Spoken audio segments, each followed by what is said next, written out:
saya menjadi masyarakat di lingkungan masyarakat Nias.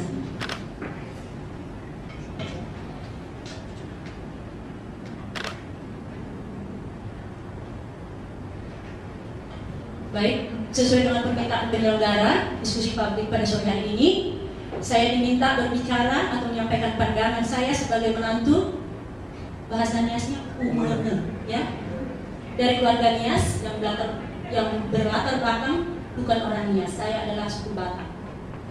Sebelumnya saya akan menceritakan tentang diri saya. Di dalam keluarga Nias, saya dipanggil Ina Edgar Jaluhu karena anak saya yang pertama adalah Samuel Edgar Jaluhu. Saat ini sedang menyelesaikan tugas akhir atau skripsinya di Fakultas Teknik Institut Teknologi Bandung di ITB. Sedangkan anak yang kedua adalah Fania Putri Sanggaita Jaluhu. Saat ini sedang kuliah di Fakultas Kedokteran Umum Universitas Pajajaran. Keduanya merupakan anugerah Tuhan yang terindah di dalam pernikahan saya sama Bapak Insinyur Tiberius Jaluhu.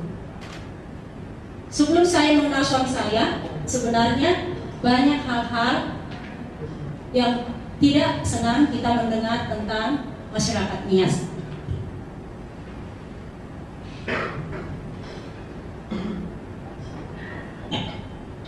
Sebenarnya tentang kebiasaan atau budaya, sewaktu saya masih sekolah, sewaktu saya masih kuliah, tidak begitu saya ingin tahu lebih dalam, karena waktu kuliah itu saya terlalu difokuskan ayah saya sama ibu saya itu hanya belajar dan belajar. Kebetulan saya itu butuh buku katanya. Jadi saya tidak begitu tahu tentang adat istiadat, sekalipun itu adat istiadat orang Batak. Ya, bukan berarti saya nggak peduli tentunya, tetapi waktu itu pemikiran saya larut saya di dalam belajar terus dan belajar terus. Berita atau cerita gosip tentang kebiasaan atau kehidupan budaya suku Nias telah lama saya dengar, bahkan sejak kami berpacaran. Saya sama suami saya berpacaran sewaktu kami kuliah di Fakultas Hukum Universitas Sumatera Utara, USU, di Padang Bulan, ya. Saya tertarik karena dia sangat ganteng, ya, baik, ya, ganteng, baik, promosi ini sekalian, ya. Nah, kemudian teman-teman saya banyak yang menyampaikan hal-hal yang negatif tentang suku Nias. Yang pertama mereka bilang, apa nggak salah itu? Aduh kamu kenapa? Aduh itu pintarnya, kamu kenapa mau sama orang Nias? Tidak hanya dari teman-teman, bahkan dari keluarga saya sendiri, di mana ayah saya sama ibu saya sampai jatuh sakit hampir 2 bulan, ya. Dia bilang apa nggak ada nak selain itu, kamu apa nggak tahu mereka itu begini-begini, ya. Tapi namanya jodoh, Tuhan sudah memilih itu yang terbaik untuk saya, ya. Dan kemudian juga setelah kami menikah, masih ada anggota keluarga yang menanyakan hal-hal yang negatif terhadap suku Nias kepada saya, termasuk isu yang di Facebook itu katanya kalau misalnya nanti kalau kamu nikah sama dia, nanti yang tidur itu duluan adalah mertua. Dan sadis banget ini, ya. Waktu itu sama sekali saya tidak ada curiga atau sejenisnya. Kenapa? Karena selama berpacaran saya lihat perilaku suami saya ini sangat baik, jadi tidak ada hal-hal yang perlu saya harus khawatirkan.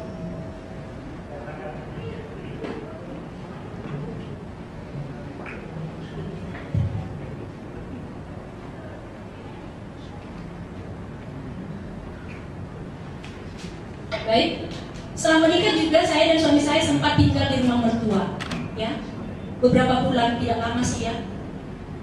Mertua saya itu adalah seorang pendeta yang juga aktif dalam kegiatan-kegiatan masyarakat Nias di Medan. Kenapa kami tinggal di rumah mertua?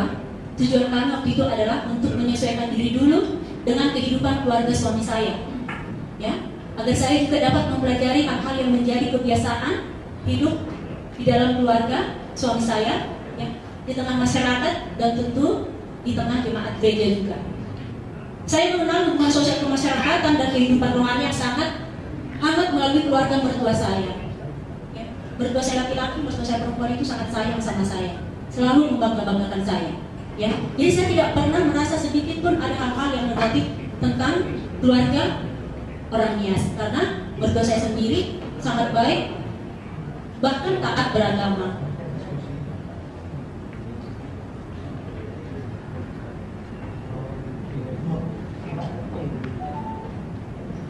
Setelah hampir 30 tahun menikah, yang saya alami dan ketahui sekarang ini adalah hal-hal positif, jarang sekali hal negatif.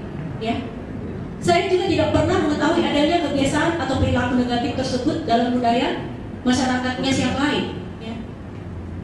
Menurut saya, kalaupun ada kejadian atau perilaku ya negatif yang seperti yang diberitakan di medsos tersebut, itu hanyalah merupakan perbuatan oknum yang sakit, tanda kutip sakit. Apa yang sakit, kita sama-sama tahu ya. Jadi tidak dapat digunakan untuk menilai atau mengeneralisir bahwa seluruh orang yang ada di dalam kelompok masyarakat mempunyai budaya atau perilaku seperti itu. Dan mengenai perilaku negatif ini, saya pikir di setiap suku juga ada. Dulu juga orang Batak bilang japikir makan orang, apakah semua masyarakat Batak makan orang? Itu kan suatu cerita yang terlalu dibuat-buat, saya pikir. Ya. Nah, begitu juga kalau ada cerita seperti itu, tentu itu juga tidak benar. Kalaupun ada, saya pikir itu adalah oknum orang yang tanda kutip sakit tadi. Kenapa saya tidak perlu takut untuk adanya isu-isu seperti itu? Saya selalu bilang di keluarga, sama teman-teman, di pergaulan suku-suku Batak, kalau ada yang nanya seperti itu, saya bilang, kamu menanyakan ini dalam keadaan malas apa enggak ya? Sambil bercanda saya ngomong seperti itu. Kenapa? Karena saya juga manusia yang waras. Seandainya, ini seandainya, kalau ada hal atau perilaku yang seperti itu, yang duluan melaporkannya itu pasti saya. Karena saya juga orang hukum. Ya. Jadi saya tidak perlu membantahnya dengan berantem atau segala macam. Saya balikin bertanya. Kamu bertanya itu sekarang dalam keadaan sadar atau dalam keadaan waras? Tidak. Hanya itu aja. Kemudian juga saya pikir hal-hal seperti itu tidak perlu saya tanggapi terlalu serius. Menghabiskan energi saya untuk hal-hal yang negatif tidak ada gunanya. Saya pikir waktu yang akan membuktikannya. Apa buktinya bahwa waktu yang akan membuktikannya? Kalau memang ada hal-hal seperti itu, tidak bisa saya dengan happy di dalam keluarga Nias itu sendiri. Bagaimana saya bilang saya tidak bahagia? Buktinya, saya bisa sampai menempuh pendidikan yang cukup tinggi, itu tentu dukungan dari keluarga suami saya. Kalau tidak ada dukungan, mungkin saya tidak bisa seperti ini. Itu hal yang perlu saya syukuri. Kami juga dikaruniai Tuhan anak-anak yang sangat baik. Selain cerdas, baik lagi.